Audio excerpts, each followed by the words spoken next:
Hi, my name's Sarah Horrocks and I'm the director of the Connected Learning Centre in London.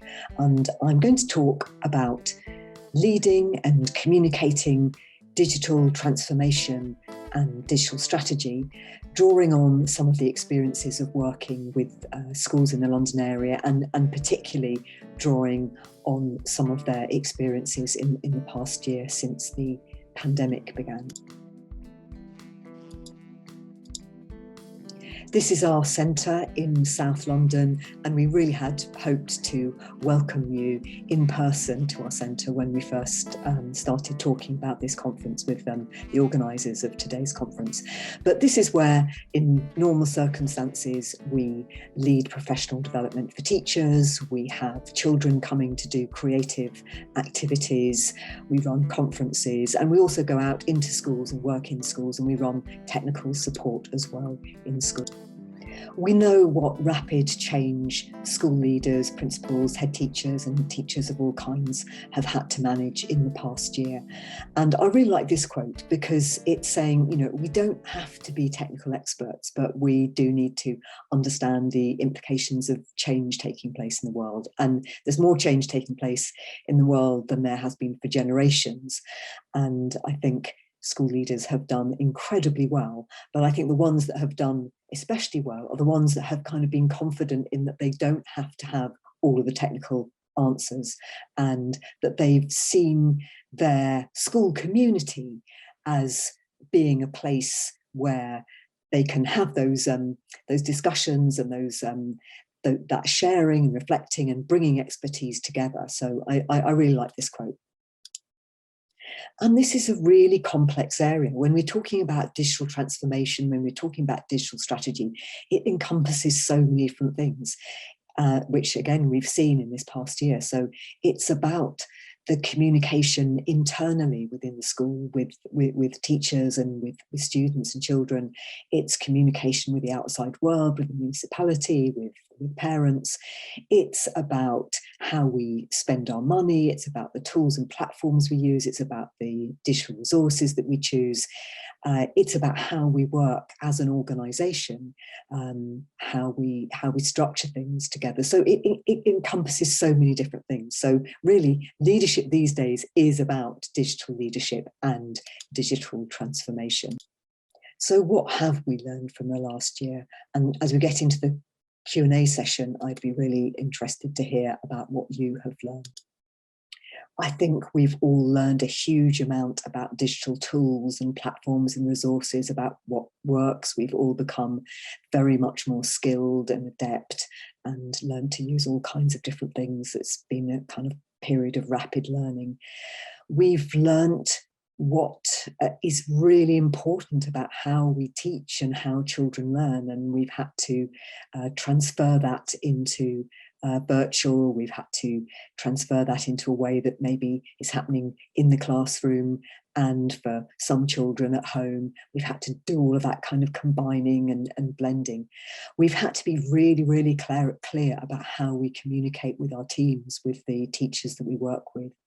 We've had to think about society. We've had to think about poverty and disadvantage and digital poverty and disability. How are different children accessing learning? And they're things that we've been thinking about always in education, but we've just had to put it into a different frame as we've had these periods of lockdowns and teaching online distance learning. I'm going to come back to this a few times during my talk, but I wanted to tell you a little bit about Blended, which is a new programme of support for teachers in the UK and across Europe in blended learning. And it's been supported by IBM, and it's really about trying to share the journeys that teachers have been on in this past year, and to share what they've learned about using digital to support learning, both in the kind of face-to-face context in the classroom and also in distance learning. So I'll be coming back to this, but I'm drawing on that. But through doing that work, we've been interviewing lots and lots of teachers and lots of head teachers, and we've learned a lot about what their experiences have been.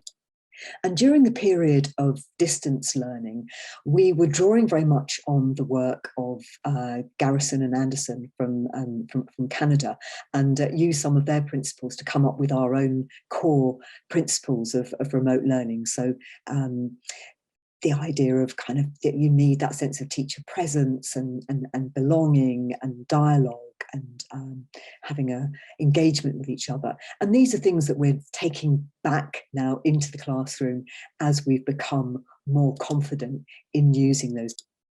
This is a Jamboard from a session that we did with some head teachers in the north of England. And they were talking about, you know, what has this experience been like? What are the things that they've been having to deal with? So that's been things like access to devices and the internet, thinking about those children that have not had that at home, thinking very specifically about children with special educational needs and disability, thinking about accessibility, also thinking about kind of the burnout. So, you know, what's been going on with teachers through this crisis, the pressures on them, the pressures in terms of using more digital, the pressures in terms of the different ways that we're having to teach in our schools. And at our centre, we've had to reinvent how we've been doing these things as well. And we've tried to come up with creative and playful ways of using digital technology. So this project, for example, in the past, we would have had lots of schools that would have come to our centre to get involved with a journalism and news literacy project. But what we did more recently is we did that virtually. We had 15 classes that were linking up. We were setting them quizzes and tasks. They were doing all sorts of news projects and journalism and then sharing back. But it was live and they were talking to each other and they were so excited. They were absolutely as excited as if they'd been in the room with us. And actually we were able to reach a lot more children. And I guess that's just an example of the kinds of things that we've all been discovering in terms of how digital can actually help us in our learning and teaching, and it can help us be more creative and more playful. As I said before, we've been thinking a lot about digital disadvantage. I think in countries where the majority do have connectivity, do have access to devices, we have to be even more vigilant about finding out which children don't have that.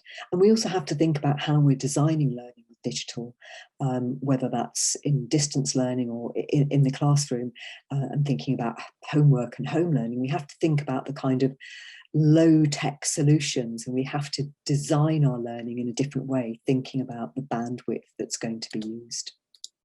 One of the things that we've been doing at the Connected Learning Centre is actually working with UNICEF, and we've been supporting a programme in Jordan, and we were helping the Ministry of Education and UNICEF come up with a solution to support home learning in Jordan. And we decided that we would use the tool called Padlet as a way to send learning for over 1 million children in Jordan. So these Padlets have got audio explanation. Each week they go out to the children and the teachers explain what the children need to do at home. But we can bring all of this back into our more normal day-to-day teaching. So using a tool like Padlet, thinking about how you break down learning into those specific parts.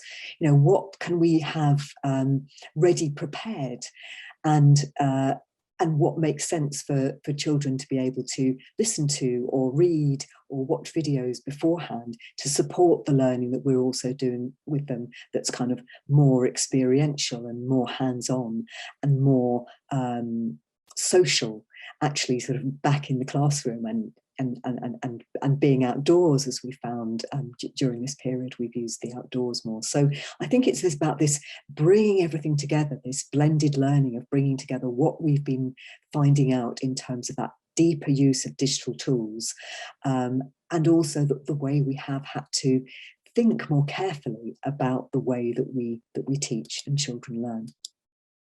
So with all this reflecting on what has happened in the past year, I'm wondering about what priorities you will have that are perhaps newly prioritised from the experience that you will have had in your schools in using digital in a deeper way. What things are you going to kind of resume when the crisis is over? What things are you going to let go?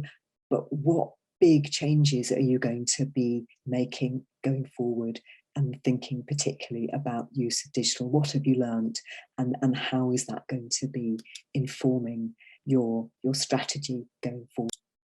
This report is obviously from the UK, it's from the Carnegie Trust, but it asks questions about how are we using data to know about digital disadvantage, how are we linking to kind of anti-poverty efforts, and I'm sure that there will still be elements of this within your contexts. And more broadly, how are you making sure that every child in your school is digitally empowered? How are you making sure that your teachers are digitally empowered?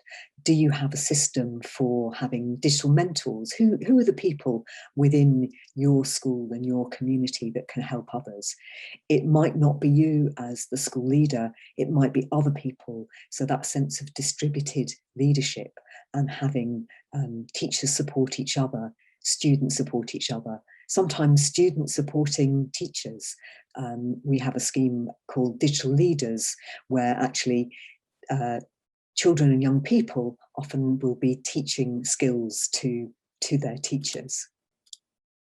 And then thinking about this whole area of special educational needs and disability and accessibility. Is it absolutely part of every single teacher's thought process and planning process and knowledge to use accessibility features properly when they're using digital? Are we designing learning for accessibility? Are we using all of those features which pretty much all tools and platforms come with, but do we know about them? It's really important that we do that audit within our schools in terms of our practice. There are so many aspects of digital learning, digital technologies, digital resources that I would love to talk to you about, but I'm running out of time. Before I finish, I just wanted to talk a little bit about kind of evidence and research. I think something that we've struggled with over the past decades is having a really shared understanding of effective digital pedagogies and effective learning with digital. Perhaps we're getting a bit more of a shared understanding in this past year since COVID, but I think it's something that we need to think about as school leaders and educators. This slide is from the Education Endowment Foundation in the UK, which is very much about looking at evidence of what works in classrooms. And they did a report, a kind of meta-analysis looking at how does technology actually really support learning. So they came up with, we know that it can be used really well for kind of modelling and explanations, and it can support in assessment and feedback, and it can support in how students collaborate and communicate together. And we've seen all of those things in the past year. So finishing off, I think it's worth just reflecting for a moment about what evidence we have for what works, whether that's things that you've seen over many years or whether those are evidence of things that you've seen working in this past year. And to finish off, I think we can think about all of these different aspects at different levels. We can think about it at the classroom teacher level, what we're doing with specific children in our class, how are we using digital to support their learning. As school leaders, we're thinking about it.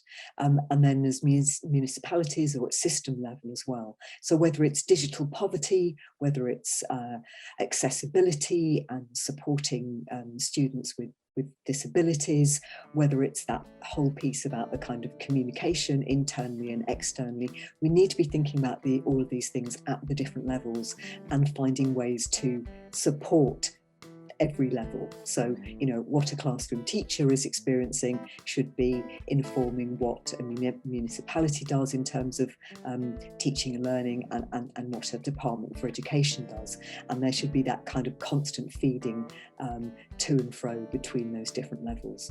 So I hope that will give you just a little bit of a flavour of some of the things that we've been thinking about, talking about in recent times with the schools that we work with. And I'm really looking forward to hearing your questions and having some discussion together with the other panellists. So thank you very much.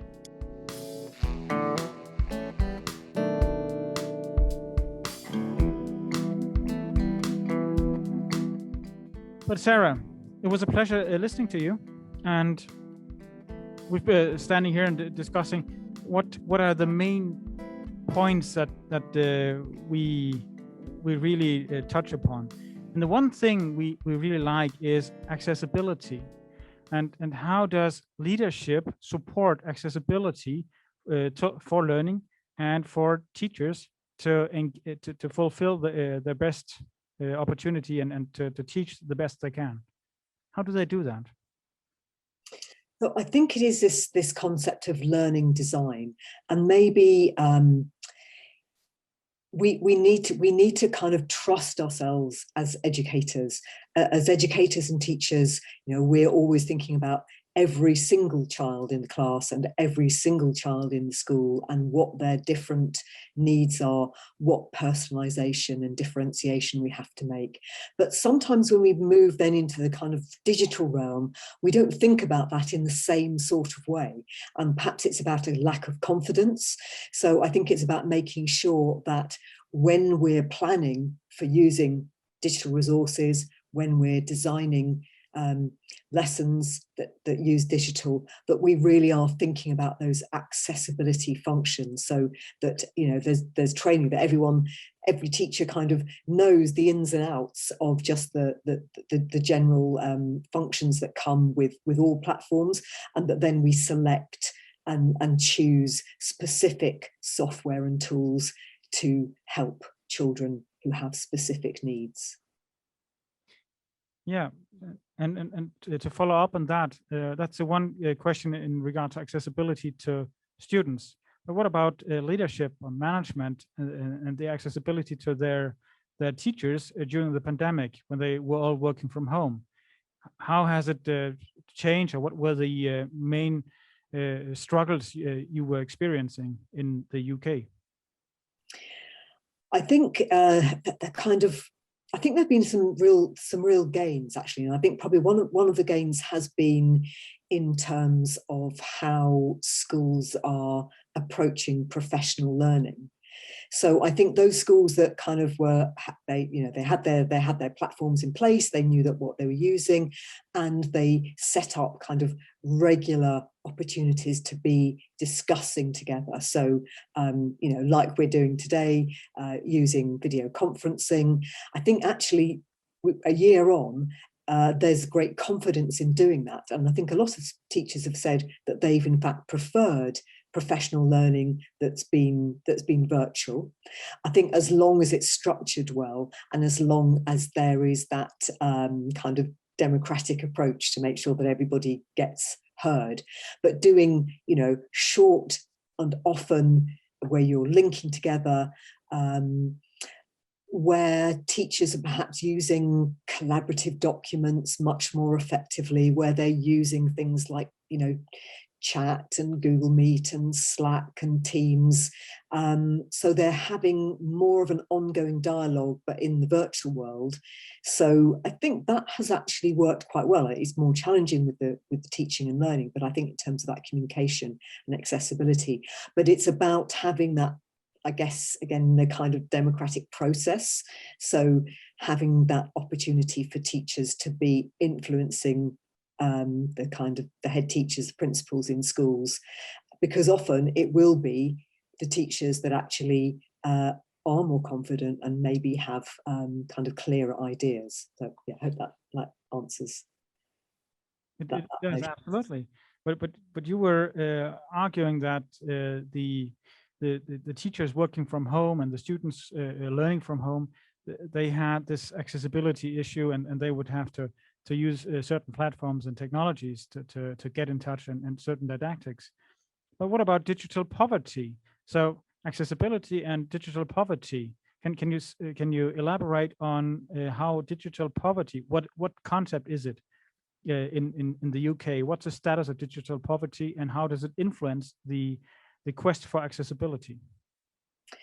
So it's a big problem in the UK, and one might expect that it's not a problem in a developed, wealthy nation, but we've had real problems in terms of children who have not had access to devices, and then the government scheme in terms of getting devices to children has been kind of hard to manage and navigate for school leaders.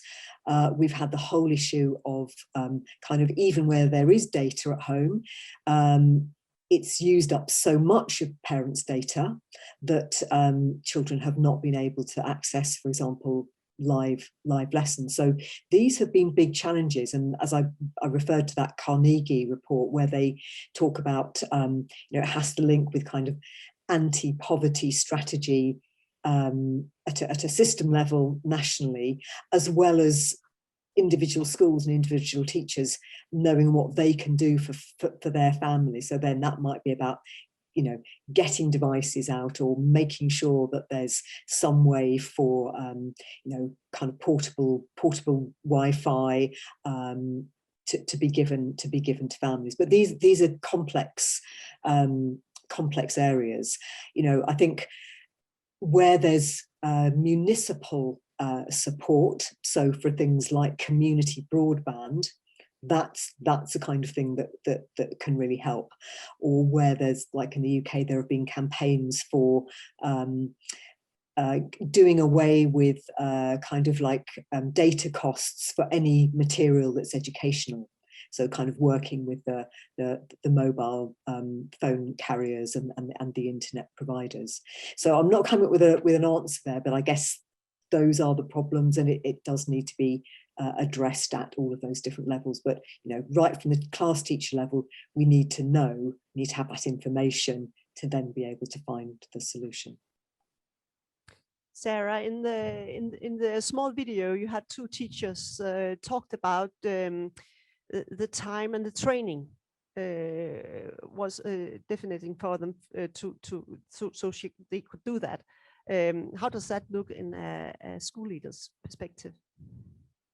So I think what those teachers were referring to was about how grateful they were to their school leaders to have given them that time, to have given them the regular time, but to have done that in a very strategic way. So the fact that they talked about having a virtual learning strategy that everyone was inputting to, that they had this kind of constant feedback and evaluation. So time was made, that was timetabled in, but there were these check-ins, so check-ins back with the school leadership, and that they had a kind of supportive, I guess, like kind of mentoring system between teachers, like the more confident teachers supporting the less confident teachers.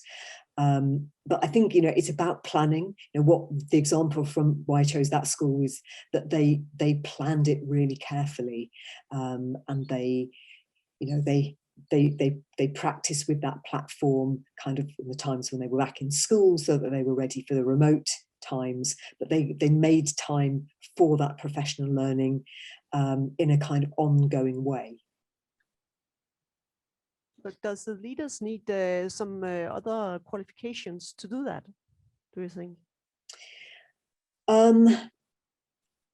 I think it's about good leadership, but I think it's about good leadership understanding digital transformation. So I think, like the quote that I put at the beginning of the talk, you don't have to be the technical expert, but you do have to be the leader who draws on the technical expertise in your school community, and you need to empower those people. So you need to be having those conversations and creating, as we said, this distributed leadership. So it's about the school leaders talking with the technical providers. It's about making sure that they give responsibility to certain teachers within the school, and that there's a clear role for that. That they have a clear plan. Everyone knows what that plan is, that it's something that's written down and that's kind of signed up to by everyone. There's like a vision for digital technology, and everyone in the school community understands it, from children, parents, teachers, technical support, and school leadership. Thank you very much, Sarah. We do have some questions from the audience, and we have our two panelists on board. And I will now ask you one final question, and I invite everybody to write a question. You are welcome to write it in the chat in Danish, and we will translate it directly on this webinar. So it's just write, and we'll get an update. And Crystal, you'll monitor and see what fascinating questions you all have for us. But going back to you, Sarah, I was comparing Denmark and comparing the UK, and even on a wide scale. We have stories of places in the world where schools have been closed for more than a year. Wisconsin is one example in the US. In Denmark, we have had quite strict regulations, and students have been away from school on different levels in Denmark, and for different lengths, but mostly the students are back for at least a limited time span or a part-time education. But what about London, your area, southern London? How has the pandemic influenced, on a very personal level, how has it influenced the teaching and learning and the work that you're doing on the professional development of teachers and school leaders? Yeah. So schools shut in the UK and in our area in March last year, and they were closed largely. Well, there were some key worker children, so children of key workers were in school, so schools were open. Schools were having to kind of have a rota, but for the large part they were shut through until the end of the summer. So one of the things that we did was immediately set up a kind of community of practice, so a weekly, if you like, kind of support surgery for teachers that we worked with. So everyone could come together, talk about what was happening in their school, what was happening in their community, what support they needed. And we were able to provide that support with ideas, didactics, pedagogical ideas, tools, platforms and solutions, and they could support each other, and they could hear how each other were tackling the emergency in their schools. So that was something in the early days that I think was very important.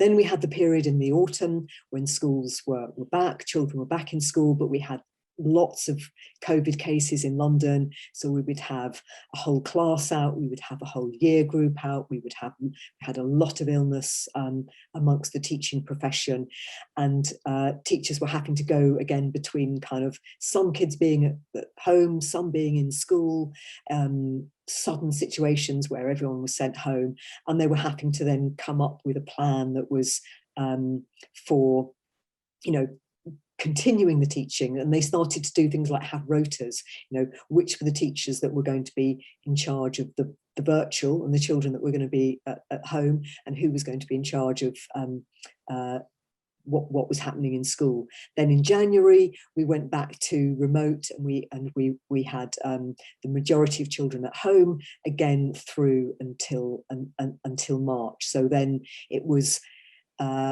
teachers realizing that actually they'd become incredibly skilled. They were using digital in a much more sophisticated way. They were doing a lot more with kind of mixing up the live and the asynchronous, and they had much more of a kind of handle on what was working and what wasn't working. They got more devices out. So it's been a changing picture. And I think what we've tried to do as a kind of support system is to be there along that journey for teachers, and to be able to kind of help them with the solutions that they've needed as things have changed. Fascinating. We have another question from the audience. Could you please share your thoughts about fighting the pandemic situation at the same time as the whole Brexit process?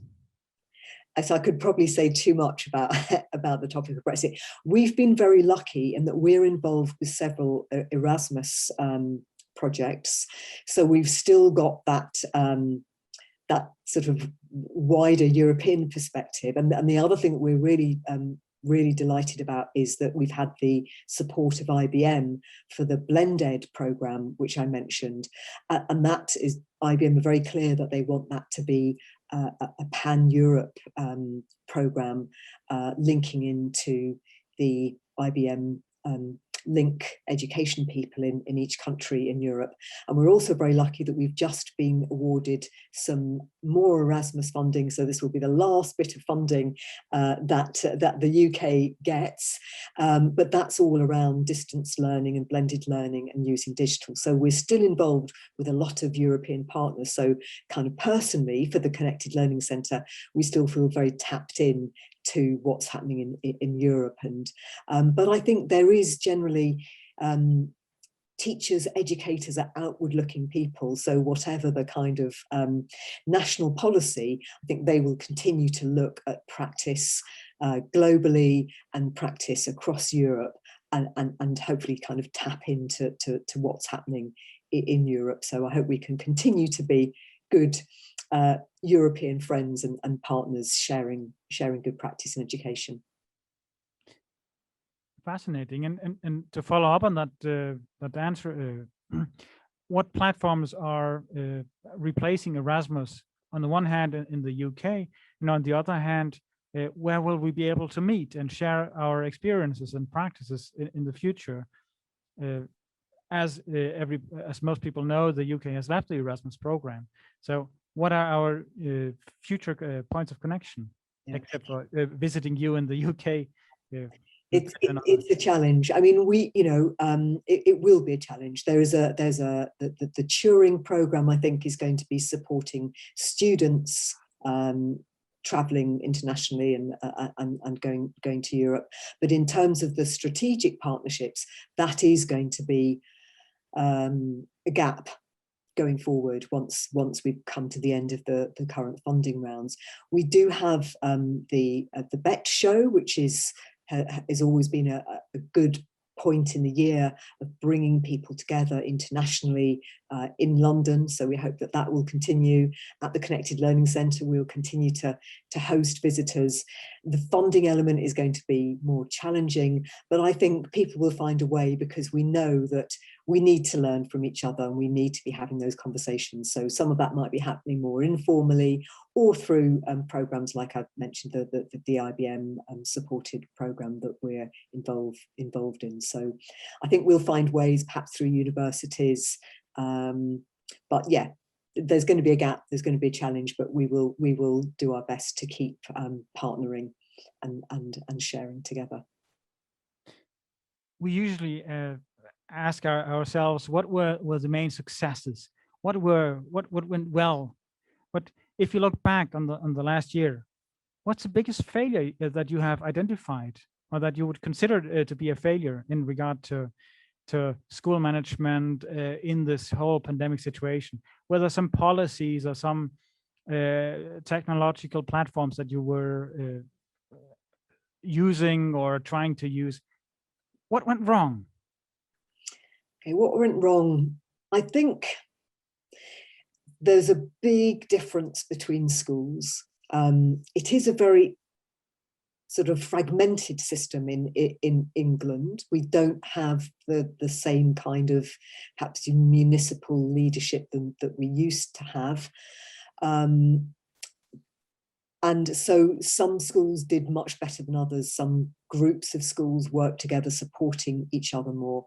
Some schools didn't have learning platforms in place before the pandemic, and they really struggled because they were having to kind of, in the middle of an emergency, put things together and try things out. In this second lockdown that we've had this spring, we can see how every school had something in place, and so they were able to do better. But there were some kind of, if you like, failures at the beginning. But I think every school leader learned from that, and they realised that actually a digital strategy is really important because we don't know what's going to happen, but we need to have things in place. And the schools that did have those platforms in place and did have kind of ways of working with digital were so much further ahead. So I think that was a real kind of like failure but learning point. I mean, do you want me to say something about successes or? Yeah, you're welcome. Yeah, and then I suppose in terms of the successes, I think it was the kind of mutual support, so mutual support within schools, and then mutual support across schools. I think that's been really, really important. So whatever ways schools have found of doing that, whether that's like in the UK, teachers are very active on Twitter, whether that's kind of learning from each other on Twitter, or the kind of groups that we've had where teachers have come together and said, you know, how are you engaging with parents? Well, and then saying, oh, we're doing this, or, you know, how are you getting children to collaborate together online? Or, you know, how are you doing feedback and assessment online and sharing ideas? I think that's been a really important success. And I think just the fact that, you know, digital is now absolutely embedded, everyone's skills have raised, and there's no going back. You know, even if we're just fully back in the classroom, every teacher is going to be using digital in a more sophisticated way. So I think that has been a real success. Krista, you were looking for a question. No, I'm not sure of that. But I really like this. There's no going back. Do you think it's like that's the thought on every school in the UK? I think so. I think that you know, I was talking to a head teacher the other day who was saying that because they've had to think, teachers have had to think so explicitly about the teaching online, breaking it down into all its sort of separate parts and be very, very explicit and simple. But they found some things that have worked well. So that whole notion of kind of using, for example, a Google Doc for students to collaborate. We've been able to do that digitally for kind of 12 years or more, but maybe there wasn't a reason to do it. But now teachers want to actually continue that and take it back into the classroom and find ways to, you know, the success of breakout groups has actually been really good, and teachers saying, actually, we want to keep that. We want to find ways to keep doing that, getting those small conversations going between students, and then the thinking about the feedback and assessment, and actually how digital can help us to personalize learning. So I think, yeah, digital is here to stay even more than before. Fascinating. And Sarah, even though there are many more questions, I am sorry, we will have to say goodbye to you. And I invite everybody, if there are any questions, we will provide you with an the contact information for Sarah. So if you want to join forces with her or have ideas for cooperation, you're always welcome to contact Sarah directly, or of course contact us, and we will provide the necessary dialogue so you can go forward. So, Sarah, thank you very much for your time and sharing your experience and your knowledge and expertise. We wish you all the best going forward, and see you soon, either online or in person. Thank you for the opportunity. It's been great to talk to you. Thank you.